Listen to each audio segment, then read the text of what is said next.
So, we're getting a new Superman movie. In this video, I'm talking about 3 things I want to see in the 2025 Superman film that will help reintroduce and reinvent the hero of Metropolis to a new generation. Stand by for Captain Video! Let me be honest, I've never seen a live-action Superman movie that I loved. I've enjoyed parts of each one, from Christopher Reeve's performance in the Richard Donner film to the scale of Batman v Superman. But I've never really seen a version of Superman on the big screen that I thought really did the character justice. Henry Cavill always looked the part, except for that weird CGI mustache removal thing. A man I knew used to say that hope is like your car keys. It's usually close by. Did you ever fight a hippo? But his version of the character was always too grim and gritty and angry to me. And I know, that's just my opinion. With James Gunn taking over the DC universe of films, I'm excited to see what could happen next. Scheduled for release in the summer of 2025, we're getting a total reboot of Superman at the movies, with a film that was originally going to be called Superman Birthright, but now apparently it's just going to be called Superman. Starring David Cornsweet as Clark Kent, aka Superman, this is the chance for a fresh take on the character. And yes, I know that's a fresh take on a character that's been around since 1938. Created by Jerry Siegel and Joe Shuster, 2 young men from Cleveland in the 1930s, Superman has endured throughout the decades because the character and the stories he's been in have been able to change with the times. Sometimes the stories were silly, sometimes serious, sometimes bloody, sometimes sad, sometimes inspiring. So let me say, I have no problem with someone doing their own interpretation of the character, even if I didn't like it. And I'm looking at you, Zack Snyder. But having not seen a single frame of the 2025 movie yet, let me say I have some faith in James Gunn's Superman. I'm genuinely excited about it. One thing I want to see in this new Superman movie is a lot of hope. I know we got a hint of that in the Man of Steel scene, where he points at the S and says it stands for hope, but there wasn't much optimism in the big screen version of Superman. My hope is that this new Superman isn't as dark or brooding or angry. That he's a little less like Batman, and, hear me out, a little more historically like Superman. And by that I mean a little cheesy. I mean, there's a reason they call him the Big Blue Boy Scout. But I think if Marvel was able to pull off this tone for a character with Captain America, DC can certainly do it with Superman. The portrayal of Superman in the CW series Superman and Lois, I feel like, is a pretty good snapshot of what I'd prefer Superman to feel like on the big screen. He smiles.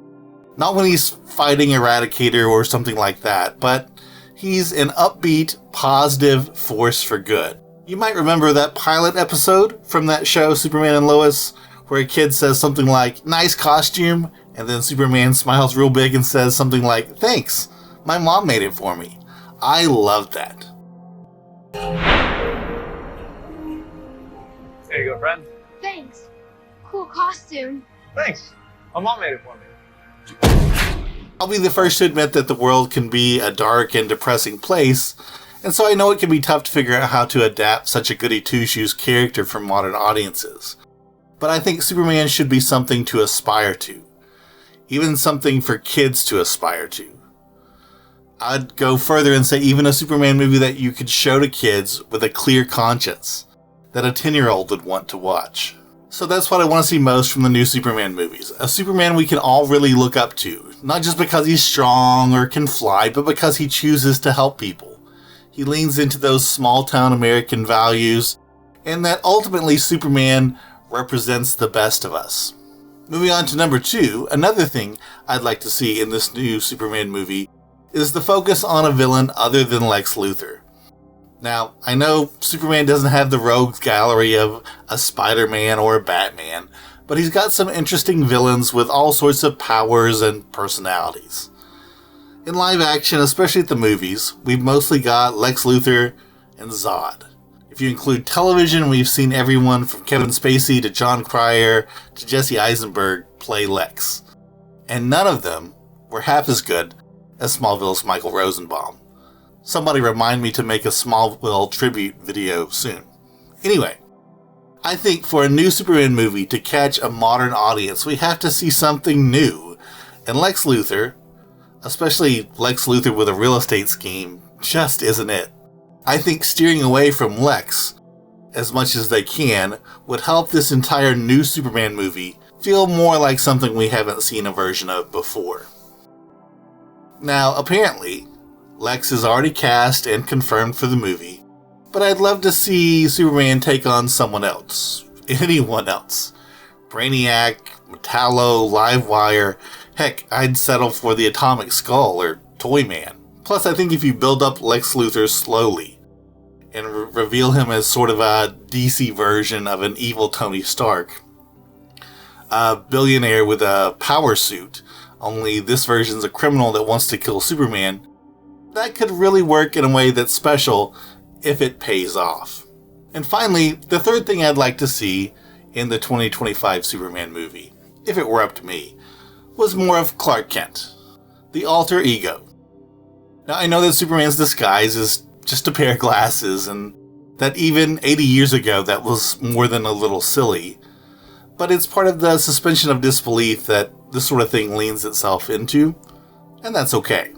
Since 2008's Iron Man movie, when Robert Downey Jr. looked at the camera and said, The truth is,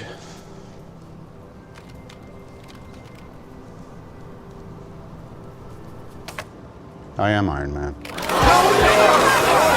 we haven't seen much of anyone in the comic book movie world keeping a secret identity on screen. But I'm going to argue that one of the reasons Superman is enduring is that while we can't relate to Superman very much, most of us, on some level, can relate to Clark Kent. A guy who is pushed around more often than he would like to be, who is meek and sometimes looked past, who can be a little clumsy or awkward or nerdy, who is an outsider that really wants to fit in more way than one. In a 1983 interview with Superman co-creator Jerry Siegel, Siegel discussed how this dual identity was so important for Superman in the comics, and especially for kids reading the comic who may have felt neglected, but knew there was still something special inside of them. Siegel said, and I quote, "You see, Clark Kent grew not only out of my private life, but also out of Joe's. As a high school student, I thought that someday I might become a reporter, and I had crushes on several girls who either didn't know I existed or didn't care I existed. It occurred to me, what if I was really terrific? What if I had something special going on for me, like jumping over buildings or throwing cars around or something like that? Then maybe they would notice me. That night when all the thoughts were coming to me, the concept that came to me that Superman could have this dual identity, and that one of his identities could be meek and mild, as I was, and wear glasses the way I do." And so all jokes aside about this dual identity, Clark Kent and Superman, it's a very entertaining plot device. And I would say more than that, it's a powerful idea and a strong concept. That if people would just really look at us, they'd notice our strengths and how special we really are. Superman didn't create the concept of an alter ego or a secret identity. Far from it. But he did help popularize the idea in modern fiction. So I'm hoping for a little more of that secret identity as DC looks to reintroduce his identity to modern moviegoers in 2025 with Superman.